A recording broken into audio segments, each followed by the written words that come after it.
Bonjour à tous et bienvenue à ce nouveau numéro de En Bande Santé sur votre radio Parole Éternelle et votre télévision 88.4 pour ceux qui nous suivent à la radio. Nous sommes avec vous aujourd'hui pour les deux médias vous servir sur la Parole Éternelle. Aujourd'hui, comme vous le savez, chaque jour nous sommes là à sensibiliser pour qu'une personne reste en bonne santé. Savoir, c'est ce qui sauve et vous devez savoir tout ce qui peut tuer. Aujourd'hui, nous parlons du VIH-Sida. Comme vous le savez, tous les 1er décembre, chaque année, le 1er décembre, le monde commémore la journée mondiale de lutte contre le VIH-Sida.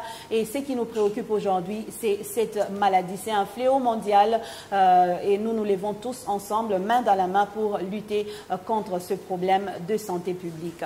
Et aujourd'hui, pour parler du VIH-Sida, nous sommes et nous recevons sur ce plateau, dans ce studio de la Parole Éternelle, M. Faustin Bemba, qui est avec nous aujourd'hui. Il est le chef de service de communication et point focal des populations clés au PNLS, le Programme national de lutte contre le sida, ici dans le Haut-Katanga. Il nous accompagne aujourd'hui. Nous l'accueillons. Bonjour et bienvenue. Bonjour madame, vous merci allez bien? beaucoup. Je vais bien, merci. Très bien. Alors, déjà bien installé, on peut déjà parler du VIH-Sida dans tous les coins, dans toutes ses formes, tout ce qui tourne autour du VIH-Sida. Déjà connaître la maladie, c'est ce qui peut nous sauver, c'est ce qui peut nous aider à ne pas l'attraper. Est-ce qu'on peut commencer déjà, M. Faustin, à connaître le VIH-Sida? En dehors, en tout cas, de la définition que l'on a appris à l'école, tout ce que les enfants connaissent aujourd'hui sur le VIH-Sida, on peut entrer en profondeur et connaître exactement c'est quoi cette maladie. Ok, merci beaucoup pour l'opportunité que vous m'offrez, madame. Et assurez-vous que hier, la communauté internationale a commémoré la 32e édition de Journée mondiale SIDA. Pour dire que la première fois, le VIH qui a été dont les premiers cas de SIDA ont été confirmés en 1983 à l'hôpital général Mama Yemo à Kinshasa, dans la capitale de la RDC. C'est ce virus qui est responsable de la maladie communément appelée SIDA. Le VIH, c'est l'acronyme qui signifie virus d'immunodéficience humaine, et le SIDA, c'est le stade terminal de cette infection-là, donc c'est le syndrome d'immunodéficience acquise. Parce qu'on en a déjà longuement parlé, il va falloir qu'on comprenne que le sida dont on a entendu parler depuis longtemps là, c'est une maladie réelle. Et le Haut-Katanga, en République démocratique du Congo, compte parmi les provinces prioritaires. C'est-à-dire, autant que la RDC compte parmi les pays qui paient les plus lourds tributs liés à cette pandémie, le Haut-Katanga n'en est pas épargné. Vous savez que beaucoup de facteurs font que notre province en général et que notre ville en particulier puisse être comptée parmi les plus exposées. Quand vous considérez la province du Haut-Katanga avec une très grande distance frontalière avec la Zambie, dont le stade est déjà arrivé à l'hyper-endémique, pour dire que chez nos amis voisins, le VIH est à plus de 10% dans la population générale. Mais ici, chez nous, selon les DES 2013-2014, l'épidémiologie retenue jusque maintenant là, on parle de 1,2% dans la population générale. Si par exemple le Haut-Katanga compte 6 millions d'habitants et qu'on a 1,2% de personnes contaminées, vous allez vous-même faire une extrapolation et estimer quel est le nombre de ceux qui sont attendus pour être mis sous traitement antirétroviral. Malheureusement, cette prévalence, quand on dit qu'elle est de 1,2%, il y a en même temps des moteurs de l'épidémie en province. Nous avons beaucoup de groupes spécifiquement vulnérables, lesquels sont disproportionnellement infectés de par leurs pratiques sexuelles. C'est ainsi qu'on parle, par exemple, des populations clés dont je suis le point focal. Vous savez les que dans... populations clés par rapport à ceux qui sont atteints. Non, ce n'est pas par les populations clés, ce sont des groupes qui, de par leurs pratiques, sont plus exposés que les autres groupes. Par exemple, si nous prenons la province du Haut-Katanga, déjà de janvier à septembre, on aurait recensé plus de 11 000 professionnels de sexe qui ont été sensibilisés, parmi lesquels 8 200 ont été dépistés, et sur les 8 000 là, plus autour de 1000 étaient infectés par le VIH, ce qui fait que chez les professionnels de sexe, pour la première partie les 3 premiers trimestres, nous avons une prévalence qui est aussi autour de 14,2%. Alors, pour ne pas vous couper la parole, avant de parler de la prévalence qui est aussi très importante, il ne faudra pas qu'on passe vite fait.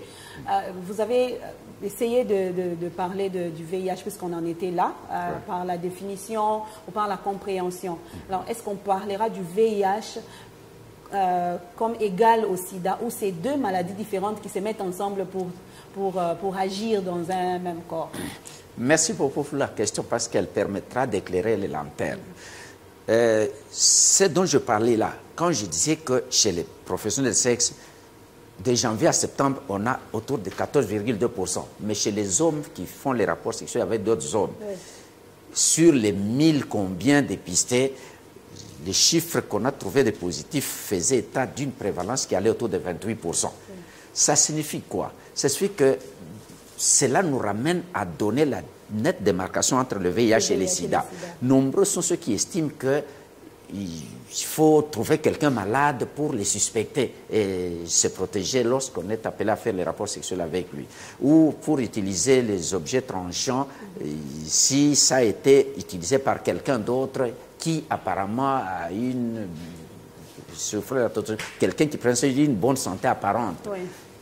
Le VIH, quand on en est infecté, le laboratoire qui nous reçoit aujourd'hui, c'est le laboratoire provincial de référence qui a fait les diagnostics biologiques, qui fait même les suivis biologiques par rapport au VIH. C'est fait que quand quelqu'un est infecté aujourd'hui, ce n'est pas aujourd'hui même que l'organisme va reconnaître l'infection. Non, il va falloir une période médiane qui peut aller autour de 2 semaines pour que la personne puisse être primo-infectée, pour que l'organisme reconnaisse que le VIH est entré. Et dès lors que le VIH est reconnu, pas comme étant un nouvel antigène qui a pénétré dans l'organisme. C'est en ce moment-là que l'organisme va développer des anticorps qui vont, quand l'organisme synthétise des anticorps qui font qu'il y ait cette réaction anticorps-antigène. Et il faut une période d'environ 3 mois pour que les anticorps produits par l'organisme atteignent un seuil qui soit détectable à nos machines.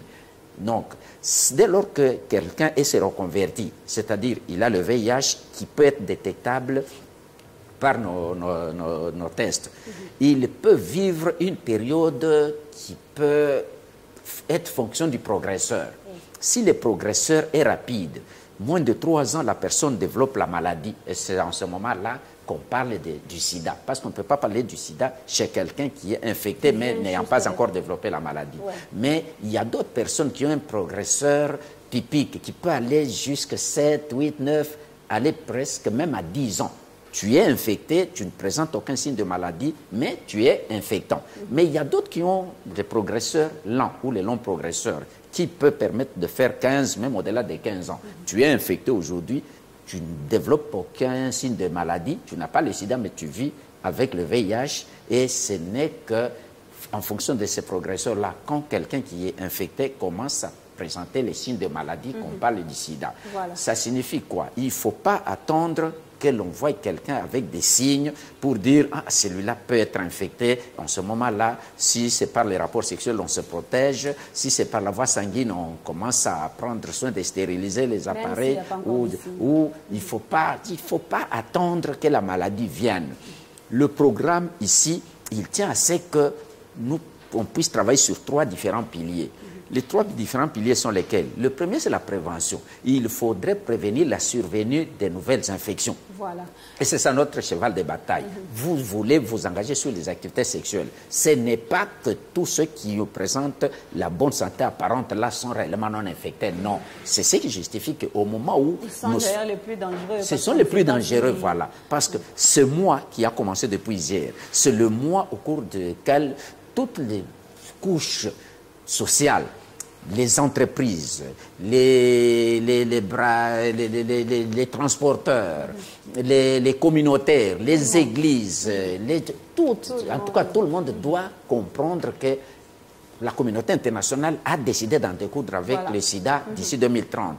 Pour arriver à éliminer les nouvelles arriver à 0 nouvelle infection, arriver à 0 sida, ça signifie qu'il va falloir qu'on puisse commencer par contrôler l'épidémie. Contrôler l'épidémie, c'est chercher à amener tout le monde à la connaissance de sa sérologie. Je pense que la radio-télévision Parole Éternelle a des journalistes et tous les journalistes devaient commencer par savoir chacun quelle est sa sérologie. Oui, voilà. Si on peut y arriver, ce sera une très bonne chose. Non seulement les journalistes, les commerçants, les banquiers, les tout le miniers, monde, les oui. politiciens. Tout le monde devait connaître sa sérologie. C'est Voilà. partant de là qu'on pourra vraiment arriver à faire un bon contrôle de l'épidémie. Oui. Et là, on parle du VIH. Vous avez parlé des signes.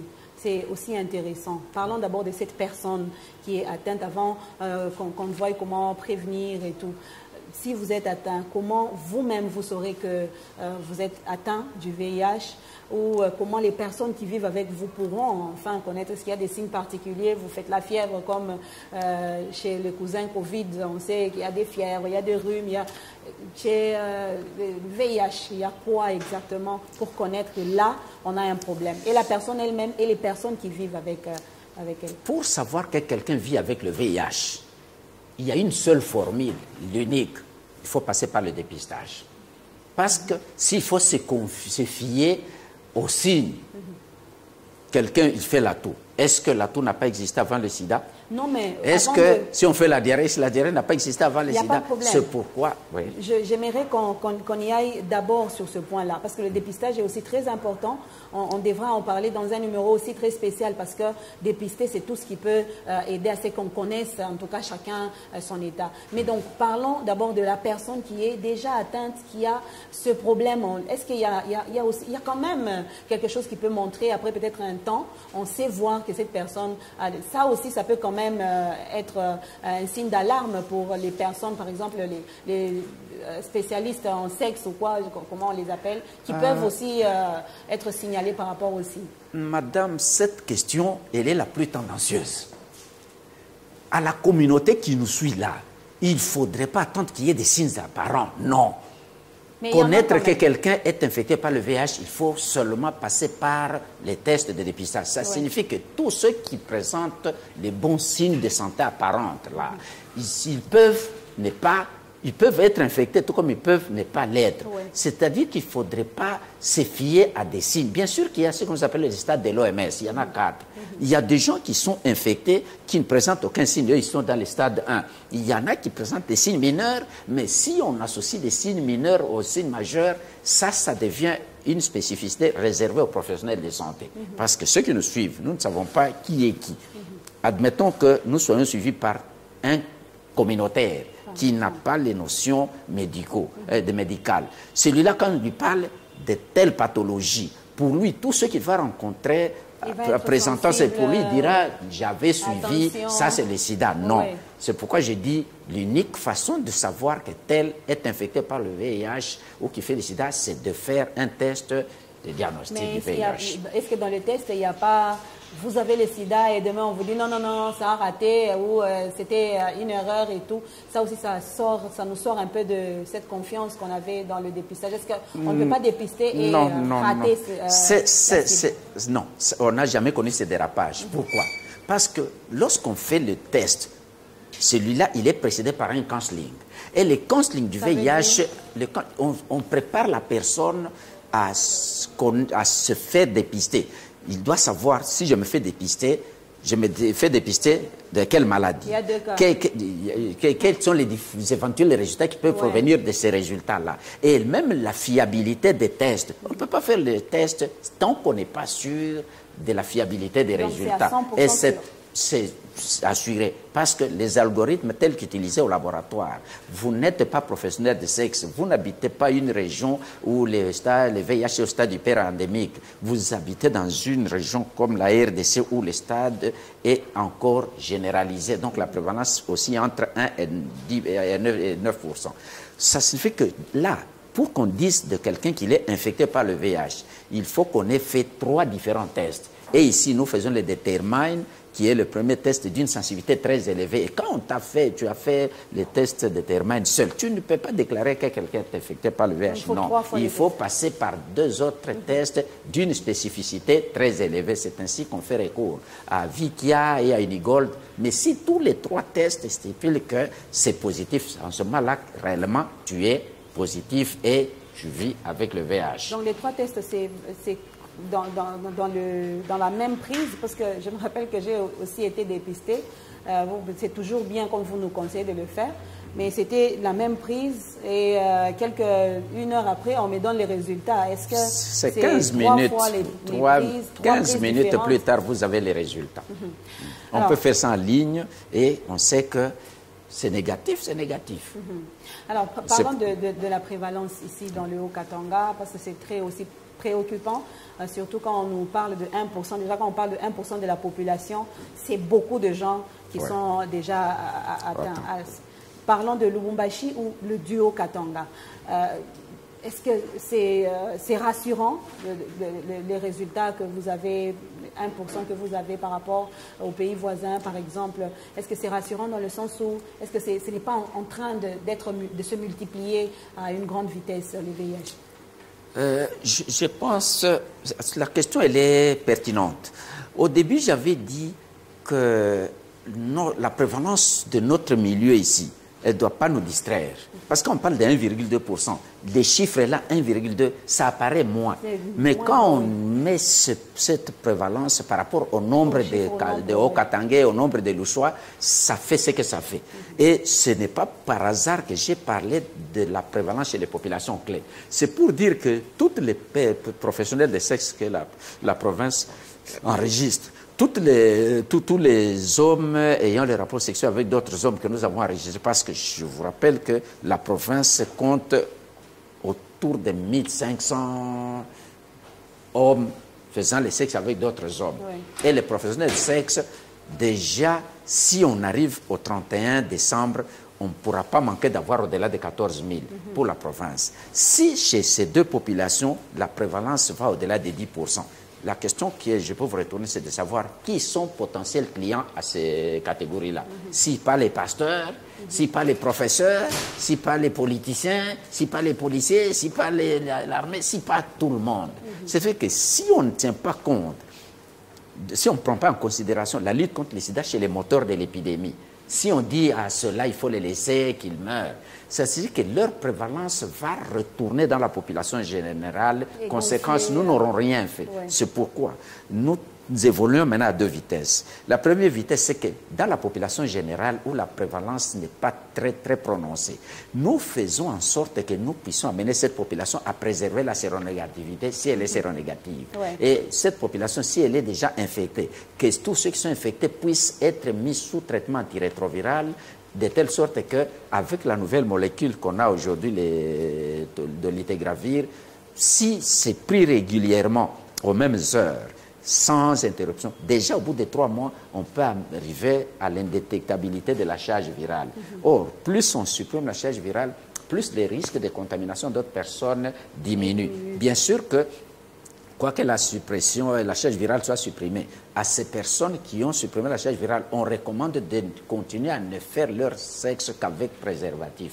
Parce que, bien sûr que tu pourras ne pas être contaminant, mais tu peux tomber sur quelqu'un qui est contaminé et qui est contaminé par une souche différente de la tienne. Conséquence, quand tu as plus d'une souche, ce qui va t'arriver, c'est que ta souche-là fera la forme recombinante circulante. Ce sera une forme hybride qui va résister au traitement antirétroviral. Donc, ce qu'on peut demander aux amis, c'est de comprendre que le VIH est là et qu'il amène à la maladie qu'on appelle SIDA. La meilleure des choses pour éviter d'arriver au sida, c'est d'éviter de se contaminer par le VIH. Et pour ceux qui ne se sont pas encore contaminés, ceux qui sont encore négatifs, qu'ils fassent en sorte qu'ils puissent préserver leur séronégativité. Mais pour ceux qui sont déjà infectés, les ARV sont là, ils sont gratuits. Et même les différents examens de suivi biologique, ils sont gratuits. Il n'y a rien qui soit payant. Comme tout est subsidié par la nos bailleurs, c'est une occasion pour tout le monde de se faire dépister pendant cette période cruciale. Vous savez que bientôt là, ce sont les vacances de Noël. Il faut fêter la Noël, il faut fêter la bonne année, il faut s'habiller, il faut sortir. Tout ça, ça nécessite l'argent. Les jeunes et adolescents, qu'ils comprennent que il n'y a pas que les professionnels de sexe, il n'y a pas que les homosexuels, il n'y a pas que les utilisateurs de drogues injectables. Les adolescents et jeunes sont un groupe vulnérable. Ils comptent parmi les populations passerelles. Les jeunes filles de ce dernier temps, elles n'acceptent pas la pauvreté ou la précarité de leur famille. Conséquence, elles veulent s'habiller comme les filles des classes moyennes ou des familles riches, avec comme conséquence, vous allez les trouver, elles qui sont jeunes, moins de 18 ans parfois, mais elles vont chercher des hommes, pas des hommes de 20 ans, parce qu'un homme de 20 ans, il est encore étudiant. Tout ce qui lui appartient, c'est peut-être les sous-vêtements, les pantalons, il peut mettre les pantalons de son frère. Et en ce moment-là, quels sont ces gens qui vont donner à ces filles l'argent pour payer des bodys, des robes, des choses? Ce sont des hommes de 50 ans et plus, parce qu'eux, ils ont travaillé, ils ont eu des moyens, ils ont construit, ils ont payé des véhicules. Tout ce qui leur reste, c'est de savourer la vie en cherchant des filles qui ont encore une structure biologique en place pour faire ce qu'avait fait le roi David. Voilà. Alors, s'il faut parler de l'étape du sida, les personnes qui sont déjà malades, qui sont d'ailleurs les personnes qui transmettent la maladie, comment est-ce qu'on peut se dire qu'il y a de l'espoir pour une personne déjà dans la phase sida ou même dans la phase VIH? Est-ce que la maladie peut être, je veux dire, supprimée et la personne peut guérir du VIH et du sida? Merci pour la question. Elle est vraiment tombée à point nommé. Déjà que vous bougez de la chaise, ça prouve que c'est compliqué. Non, c'est pas compliqué. C'est une question pertinente. Ouais. J'ai bougé parce que je veux fixer l'opinion publique. Ouais. Quand vous avez le VIH, je l'ai souligné, vous pouvez vivre avec le VIH dans le stade dit asymptomatique. C'est-à-dire vous avez le VIH, mais vous n'avez pas la maladie. Mais vous pouvez avoir le VIH et vous arrivez au stade symptomatique. Vous présentez des petits signes. Vous pouvez avoir le VIH et être gravement malade. C'est en ce moment-là que, quand la maladie, vous devenez ami aux épisodes de maladie, c'est en ce moment-là que vous faites le sida. Je venais de souligner que nous travaillons sur 3 piliers. Le premier, c'est la prévention. Aider les amis qui ne sont pas encore infectés à demeurer non infectés, c'est préserver leur séronégativité. Le deuxième pilier, c'est que nous devons permettre à tous ceux qui sont infectés par le VIH et qui vivent avec le sida de ne pas mourir du sida. Donc, quand vous prenez les ARV, avec les ARV, si vous êtes adhérent au traitement, vous les prenez chaque jour et aux mêmes heures. Je dis bien, vous prenez les ARV chaque jour et vous les prenez aux mêmes heures. Déjà, jadis, on attendait 6 mois pour supprimer la charge virale. Aujourd'hui, 3 mois suffisent pour que le VIH qui est dans le sang circulant puisse disparaître. Et ceux qui font le sida, ils le font pourquoi? C'est parce que dans leur organisme, il y a moins de CD4, c'est-à-dire les militaires qui gardent le corps là, ils deviennent moins nombreux par rapport aux virus qui sont entrés, c'est-à-dire aux agresseurs. La ville de Lubumbashi, elle a une armée, elle a une police. Le nombre de nos forces armées, le nombre de la police nous sécurise. Mais si le nombre de nos agresseurs devient 2-3 fois plus important que le nombre de ceux qui sont censés nous garder, c'est-à-dire les nôtres vont se rendre chez les ennemis. Conséquence, ce sont les ennemis qui vont marcher sur nous. Donc, pour ceux qui vivent avec le VIH, il y a espoir en prenant les ARV. Quand vous prenez les ARV, ces ARV vont supprimer vont réduire jusqu'à supprimer la charge virale. Les ARV vont remonter le taux de CD4. Les ARV vont permettre à la personne malade d'améliorer la qualité de vie. Le nombre d'épisodes de maladie sera réduit d'au moins 80%. S'il fallait tomber 100 fois malade, au moins 80% des fois seraient éliminés. Donc, vous n'êtes pas malade. Vous avez le VIH, mais vous êtes en bonne, vous êtes bien. Mais pour ceux qui sont bien, ce que nous recommandons, prenez les ARV, n'arrêtez pas. Parce que le jour où vous arrêtez, prétendument, en disant que non, je suis bien, pourquoi je continuerai à prendre les ARV alors qu'ils m'ont aidé? Les jours que vous arrêtez, je reviens sur ça, quand vous arrêtez de prendre les ARV, les virus qui étaient là où les ARV n'arrivent pas, ils vont venir avec force. C'est comme quelqu'un qui buvait, qui a cru au Seigneur, qui dit je crois en Jésus comme Seigneur et Sauveur. Il cesse de boire. Le jour où il rentre dans la boisson, celui qui s'enivre après 3 bières, il peut s'enivrer après 2 quasi. C'est comme quelqu'un qui était coureur, qui a arrêté de courir. S'il retourne là-bas, il fera pire que quiconque. Donc, ceux qui sont sous traitement antirétroviral, les conseils qu'on leur donne, c'est de continuer à prendre ce traitement-là. Il est gratuit. Et tous ces corollaires, c'est gratuit. il n'y a pas de raison d'arrêter parce que vous ne dépensez pas 100 francs. Jadis, on dépensait 1000 francs, 1000 dollars par mois pour avoir les ARV. Le gouvernement s'est débattu jusqu'à ce que ça arrive à 119 dollars, finalement 111 dollars, finalement 97 dollars, finalement 57 dollars, finalement 29 dollars, finalement 0 dollars. Maintenant qu'il y en a qui ont dépensé 1000 dollars par mois pour chercher la vie, aujourd'hui l'État prend ça en charge. Pourquoi vous allez arrêter? Ça, c'est un deuxième pilier. Le troisième, c'est que nous constatons avec amertume que dans la population louchoise en particulier et dans la population okatangaise en général, les facteurs qui font que certaines personnes puissent se réserver de se faire dépister ou de prendre les ARV, c'est le fait que la stigmatisation, la discrimination et les rejets continuent à battre record. Nous devons considérer que les droits humains sont applicables à tous de manière égale et équitable. Si quelqu'un fait le sida, par exemple, ce n'est pas votre problème à vous qui n'avez pas le sida. Non, vous le laissez. En prenant les ARV, il va améliorer la qualité de sa vie, il va vivre comme toi. Et tu peux mourir d'un accident, il t'enterre. Donc, avec les ARV, nous sommes sûrs que, pas seulement sûrs, nous sommes confiants que d'ici 2030, on peut arriver à une génération sans sida. Voilà. Alors d'ici 2030, en espérant que le Seigneur nous prête vie. Mais dans la vie normale, il y a des gens qui se disent des choses. Hein? Alors c'est une question, ou c'est quelques questions que je veux vous poser. Est-ce que je peux vivre avec une personne porteur de ce virus, ou une personne qui fait, comme vous le dites, qui fait le VIH ou le sida, vivre avec lui, c'est donc manger, dormir, et me réveiller sans me réveiller le matin avec le VIH comme la tuberculose, comme Covid, comme... Est-ce que je peux vivre avec un frère atteint du virus sans qu'il ne me le transmette normalement? Merci beaucoup, madame. Le VIH n'est pas contagieux, il est transmissible. Voilà. Que la population soit fixée. Le VIH n'est pas contagieux, il est transmissible. Expliquez. Ça veut dire que par les gestes de vie courante, manger avec quelqu'un qui vit avec le VIH, dormir avec lui sur le même lit, rentrer avec lui dans une piscine, même porter les habits. Vous pouvez même porter ses habits. Vous pouvez entrer dans un taxi, confiné, il transpire, tu transpires, il ne va pas te contaminer. Voilà. Tu peux rester à côté de lui, vivre avec lui, passer tout le temps que vous allez passer. Il ne va pas te contaminer parce que le VIH n'est pas contagieux, il est transmissible.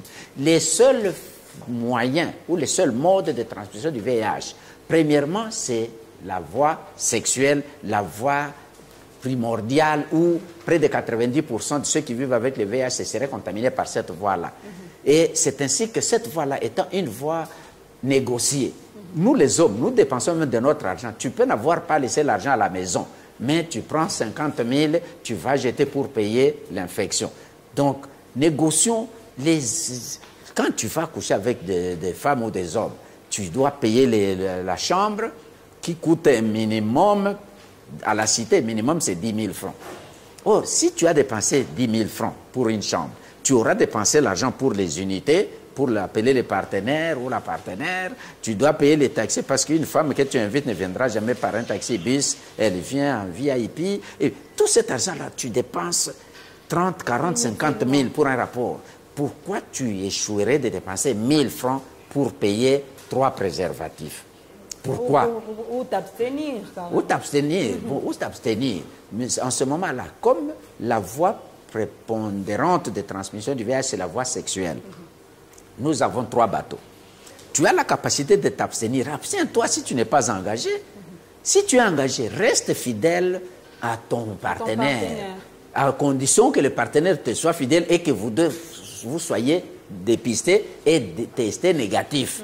En ce moment-là, votre fidélité devient bonne. Parce qu'être fidèle à son mari ou être fidèle à sa femme qui est permissif ou permissive, ça ne sert à rien. Il faut vous faire dépister, vous assurer que vous êtes sains tous, vous engager sur la voie de la fidélité. C'est ça qu'on appelle bonne fidélité. Ou bien vous utilisez correctement et systématiquement les préservatifs.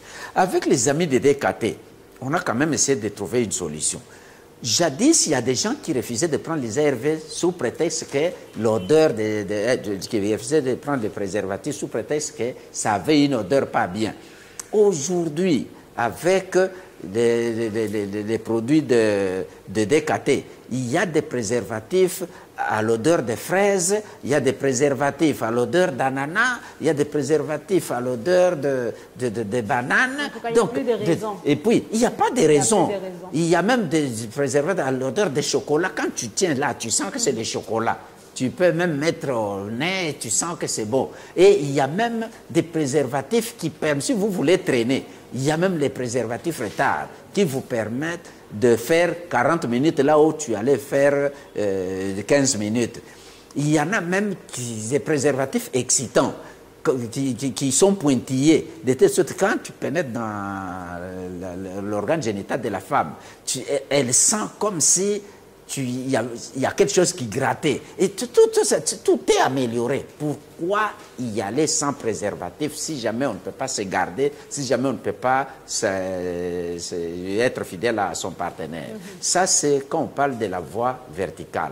L'autre voie, la plus dangereuse d'ailleurs, et dont le taux de contamination, le taux d'efficacité de contamination est très élevé, c'est la voie sanguine. Utiliser les objets tranchants. Quand vous utilisez tout ce qui peut percer, tout ce qui peut être contondant sur la peau, tout ce qui peut léser la peau, il faut s'assurer qu'on a utilisé les objets neufs. Comme dans des salons de coiffure. L'idéal aurait même été que chacun ait sa tondeuse, l'idéal. Et vous, les femmes qui aimez aller au salon pour les plantes, les aiguilles là, ça vous coûte quoi d'acheter vos propres aiguilles? Comme ça, quand on a utilisé, vous détruisez. Les objets tranchés devraient être à usage unique et personnel. Et encore, que maintenant qu'il a commencé à pleuvoir, les moustiques se sont réveillés. Bien sûr qu'on a connu une campagne de distribution gratuite de moustiquaires. Malheureusement, pendant qu'on a distribué des moustiquaires, quand vous allez au niveau de Chalina, vous trouvez plein de moustiquaires à vendre, 2000 francs. Ah, donc ça, au lieu de dormir en dessous, les gens préfèrent vendre, ne percevant pas les risques qu'ils courent. Donc ça se transmet aussi par les moustiques? Non, je ne dis pas ça. J'ai dit quand tu ne dors pas sous moustiquaire ou que tu ne fais pas dormir ta famille sous moustiquaire, les moustiques vont piquer et ils vont amener la malaria. Cette malaria peut amener au signe d'intolérance de l'anémie parce que quand il y a malaria, il y a anémie. Mais bien sûr qu'on ne transfuse pas n'importe comment. Pour transfuser, il faut qu'il y ait signe d'intolérance de l'anémie. C'est en ce moment-là qu'on transfuse. Maintenant, quand on vous transfuse parce que vous auriez fait la malaria, vous devez comprendre que quelque part, vous aurez été méchant. On vous donne une moustiquaire gratuitement. Vous ne dormez pas en dessous. Est-ce que vous pensez que tous ceux qui sont sous transfusion là, tous ceux qu'on transfuse là, on les transfuse pourquoi? C'est parce qu'ils ne dorment pas sous moustiquaire. Alors la transfusion est très dangereuse. Oui. Mais pour les mamans, quand vous êtes infecté par le VIH, vous pouvez transmettre votre VIH à votre fœtus. Fœtus avant l'accouchement. À votre mimba là, vous pouvez transmettre pour certains facteurs. Si la charge virale est élevée, si l'infection est récente, s'il y a ceci, s'il y a cela. Et tout comme le moment le plus dangereux, c'est pendant le travail et l'accouchement. Vous pouvez transmettre le VIH à votre enfant pendant l'accouchement et tout comme vous pouvez aussi transmettre le VIH pendant l'allaitement lorsque les techniques ne sont pas bien. Alors, je n'aimerais pas que vous alliez directement à notre prochain numéro parce qu'il y a un prochain numéro où on parlera de la femme enceinte, VIH et tout pour protéger l'enfant, comment faire, protéger le fœtus si ça sera possible et tout. Jusque-là, on a compris c'est quoi la maladie, on a compris comment est-ce qu'on peut se protéger et surtout, on doit se dépister, se faire dépister pour connaître son état sérologique, c'est ça? C'est comme ça que vous dites. Ouais. Voilà. Alors faites-vous dépister pour connaître son état sérologique. C'est très important. C'est ça qui va vous motiver à encore très bien vous protéger si vous n'êtes pas encore malade et à protéger toutes les personnes qui vivent avec vous si vous êtes déjà malade, si vous faites déjà le VIH-Sida. Alors il y a un moyen de se protéger. Il y a toujours un moyen d'éviter cette maladie qui n'est pas contagieuse, qui est seulement transmissible. Alors c'est d'ailleurs négociable si il faut transmettre et pas contaminer. Là c'est quand même il y a quand même de l'espoir de ne pas faire véhiculer cette maladie aujourd'hui qui est à 1,2% de la population au Katangaise ou de la population congolaise, vous avez dit. Mais Léo Katanga, il est au-dessus. Léo Katanga, c'est 2,5%. C'est 2,5%. Tous les facteurs, nous avons beaucoup de postes frontaliers, nous avons beaucoup d'entreprises minières, nous avons beaucoup d'artisans miniers, des exploitants miniers, artisanaux. Tout ça qui renforce. Nous faisons ce que vous appelez les brassages socio-sexuels avec la Zambie et il y a beaucoup de facteurs qui font que même notre économie est tournée vers l'Afrique australe, qui est le berceau du VIH-Sida. Donc, le Haut-Katangais qui nous suivent doivent comprendre ils que sont les efforts pour eux à multiplier très exposés. Ne doivent pas suivre ce qui se fait. Voilà. Les Quinois ne sont pas touchés au même niveau. Au même niveau que nous, parce que nous ici on est très ouverts avec beaucoup de portes d'entrée et de sortie et beaucoup plus d'exposition. Alors on doit ouvrir l'œil et bien l'ouvrir pour éviter que cette maladie ne continue à tuer comme elle tue aujourd'hui. Alors le VIH-Sida, c'est notre affaire à tous. On doit se lever pendant tout ce mois de décembre, pas seulement le mois de décembre et tout le reste de l'année, se lever pour lutter contre dans toutes les manières qu'on peut. Donc s'il faut parler aux autres, s'il faut sensibiliser, s'il faut exhorter pour les pasteurs, pour les hommes des médias, pour toutes les personnes dans tous les domaines où vous êtes, vous pouvez toujours dire un mot pour arrêter ce fléau. Alors merci beaucoup à vous, Monsieur Faustin. Je crois que ça c'est, comme je le disais, un premier numéro, c'est une première partie. On se retrouvera très prochainement.